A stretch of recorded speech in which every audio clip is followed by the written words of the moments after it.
بادشاہ وقت کے پاس جا کر ان کی بحالی کا حکم لاتا۔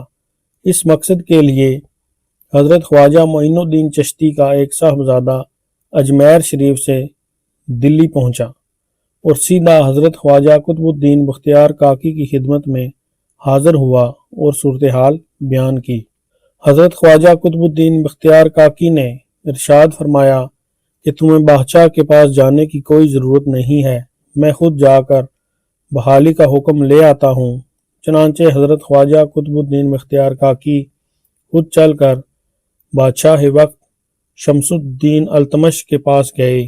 بادشاہ آپ کو دیکھ کر حیران ہو گیا کہ جن سے باوجود التجا کے ملاقات کی اجازت حاصل نہیں ہوتی تھی، آج خود تشریف لائے ہیں۔ آپ نے اپنے آنے کا مقصد بیان کیا تو بادشاہ نے اسی وقت گاؤں کی بحالی کا فرمان جاری کر دیا اور حضرت کی خدمت میں پیش کیا اور ساتھ کچھ اشرفیوں کی تھیلیاں بطور ہدیہ بھی دیں۔ اس وقت بادشاہ کی مجلس میں عہد کا حاکم رکن الدین حلوائی بھی بیٹھا ہوا تھا اور یہ اتفاق سے حضرت خواجہ قطب الدین بختیار کاکی سے اونچے مقام پر بیٹھا ہوا تھا۔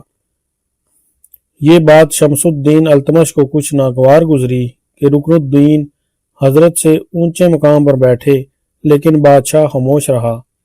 حضرت خواجہ قطب الدین بختیار کاکی نے نور باطنی سے سلطان التمش کی اس ناگواری کو معلوم کر لیا اور ارشاد فرمایا کہ جب حلوہ اور کاک یعنی روٹی موجود ہوں تو حلوہ کاک کے اوپر ہی ہوتا ہے، اگر حلوائی کاکی سے اوپر بیٹھ گیا تو اس سے کچھ نہیں ہوا۔ میرے پیارے بہنوں اور بھائیوں، اگر آپ کو ہماری ویڈیوز پسند ہیں تو انہیں زیادہ سے زیادہ شیئر کیجیے اور لائک کیجیے اور ہمارے چینل اسلامک ورلڈ کو سبسکرائب کیجیے۔ شکریہ۔